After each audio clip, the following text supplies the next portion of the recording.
Olá, você acompanha a partir de agora os trabalhos das TVs legislativas de norte a sul do país. São informações e reportagens especiais produzidas no Congresso Nacional, nas Assembleias Estaduais e nas câmaras municipais. Começa agora o Parlamento Brasil.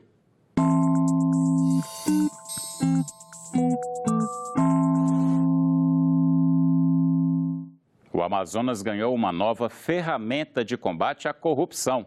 Os deputados estaduais aprovaram a criação de um comitê que vai implementar medidas para evitar ações que resultem em desvio de dinheiro público.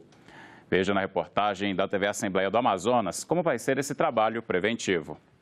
O Comitê Estadual de Prevenção e Combate à Corrupção, criado após aprovação no Parlamento Estadual, atuará vinculado à Controladoria Geral do Estado. O comitê passa a ser um órgão colegiado com o objetivo de sugerir, debater e acompanhar as medidas de aperfeiçoamento das estratégias de prevenção e combate à corrupção e à impunidade. Tudo em parceria com os comitês de ética, tudo em parceria com aquelas entidades, o MPF, o Ministério Público Estadual, Federal, o Ministério Público de Conta e todas essas organizações para que nós possamos dotar o Estado de um controle interno suficiente para que nós não possamos ter desvios com relação à aplicação dos recursos públicos. O comitê, que deve ser presidido pelo Controlador-Geral do Estado, é composto por 18 membros, sendo 9 titulares e 9 suplentes. Estarão integrados ao colegiado representantes da Casa Civil, Procuradoria-Geral, Secretaria de Fazenda, Secretaria de Administração e Gestão, que serão indicados pelo governador do estado. O Ministério Público Estadual, Federal e o Tribunal de Contas também deverão compor o órgão.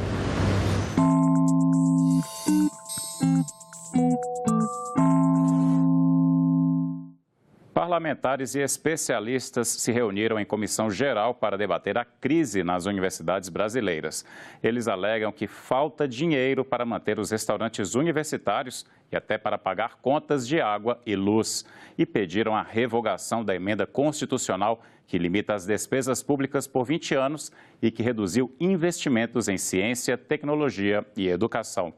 Os detalhes do debate você confere na reportagem da TV Câmara. As universidades federais brasileiras pedem socorro. Tudo que a gente acha no orçamento para o ano que vem, comparado com 2017, são reduções de 39%, 40% para o Instituto de Pesquisa Brasileiro. São reduções dramáticas na infraestrutura da universidade, porque essas agências de fomento, o CNPq sendo reduzido, a FINEP sendo reduzido, impacta diretamente o trabalho das universidades. Essa redução na área da ciência e tecnologia é absolutamente inexplicável se se pensa no futuro da nação. Os convidados da Comissão Geral fizeram um alerta. A situação é drástica. A bomba atômica não atinge só no momento do impacto, né? Ela continua a atingir por anos a fio. Hiroshima foi apenas a primeira das bombas atômicas, teve também Nagasaki, né? 2017 foi Hiroshima. 2018, se vingar, o projeto de lei orçamentária que está aí vai ser Nagasaki. Vai ser o extermínio do que já está bastante prejudicado. A senadora Fátima Bezerra resumiu. O que nós precisamos é de fortalecer o orçamento das nossas universidades, é de respeito às nossas universidades e aos nossos institutos, pela revogação da emenda 95, todos e todas a luta. A emenda constitucional 95 tem que ser revogada porque ela vai acabar com o ensino público, a ciência e a tecnologia em nosso país. A emenda 95 entrou em vigor em dezembro de 2016 e limitou os gastos públicos por 20 anos.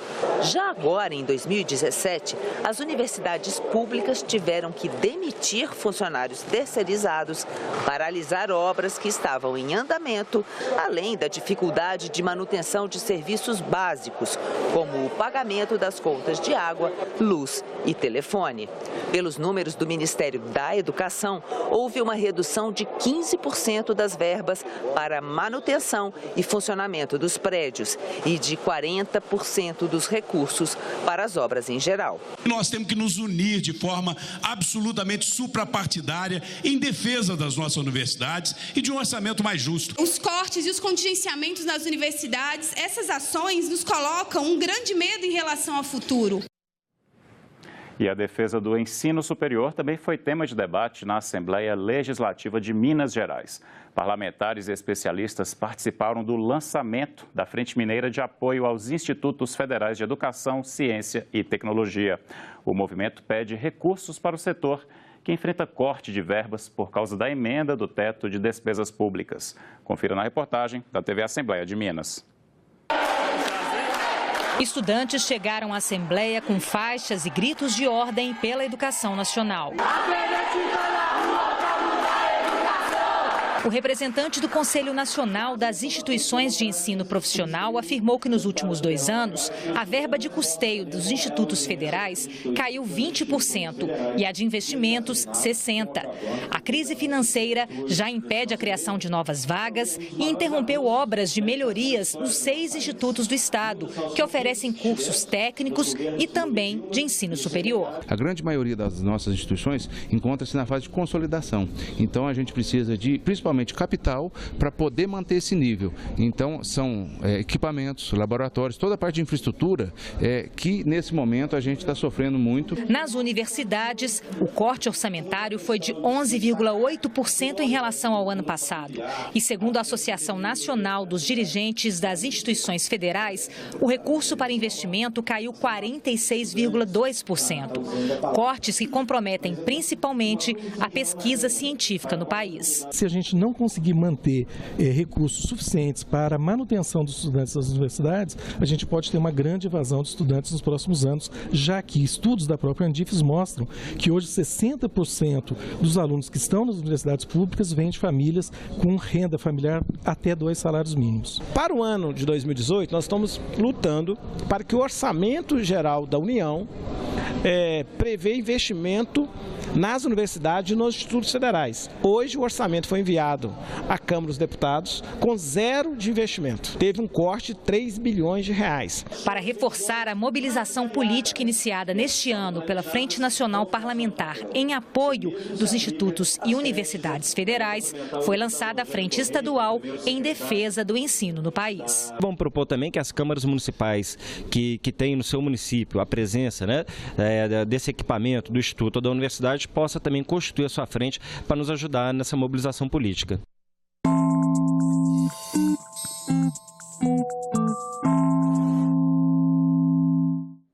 Uma das tarefas do Senado é votar leis que afetam o presente e o futuro de quem vive no Brasil.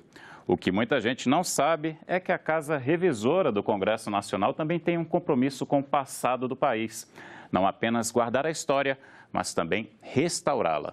Veja os detalhes desse minucioso trabalho na reportagem da TV Senado.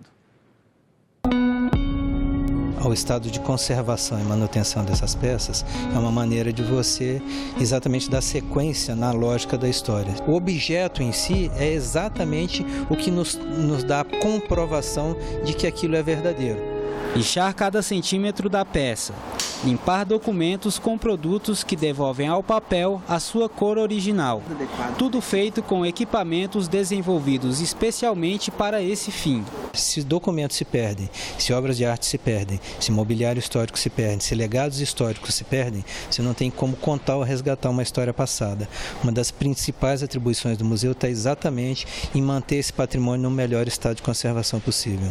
O Laboratório de Restauração recupera móveis, quadros, peças decorativas e gravuras como esta, da artista plástica Tomi Otaki. Ela é uma artista que veio para o Brasil em 1936. Essa obra se chama Tanabata, de 1972. Aqui nós temos várias gravuras dessa artista. Esse aqui é a 13ª gravura das 30 edições que ela tem aqui no Senado. Cada peça recuperada ajuda a ambientar locais como este, recriando um período pouco lembrado pelos brasileiros, quando entre 1826 e 1960, o Senado Federal teve como sede o Rio de Janeiro. O cenário onde essas pessoas estavam sentadas ou reunidas, então as obras de arte que estavam no fundo, a cadeira na qual o grupo se sentou, a mesa na qual o grupo se sentou, a caneta com a qual foi assinada, a pena com a qual o documento foi assinado, esses são legados históricos que são o testemunho de que uma determinada coisa é verdadeira. Até que as obras voltem a ser exibidas para o público, existe um trabalho de bastidores minucioso, um processo desafiador que garante longevidade às peças, como o que aconteceu com os lustres que decoraram o Palácio Monroe, no Rio de Janeiro. Quando foi demolido, os lustres ficaram para o Senado, então ele foi encaixotado e trazido para cá, para Brasília. Devido a eles estarem guardados há muito tempo, foi ficando enferrujado, com bastante corrosão, e a gente tirou eles e desmontou um por um, trocando toda a fiação e higienizando cada pecinha para conseguir chegar a esse trabalho que ficou o lustre agora. A difícil missão de resgatar a história é recompensada quando o que estava empoeirado e enferrujado volta a ter vida. Você tendo esse tipo de material, essa história, poder conservar para que futuras gerações tenham acesso, é um valor assim imensurável, é muito gratificante.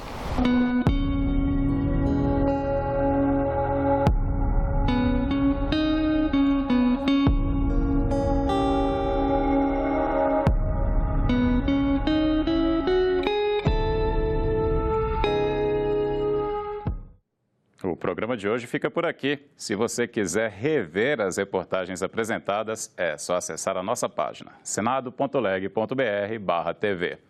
Obrigado pela sua companhia. Espero você no próximo Parlamento Brasil. Até lá!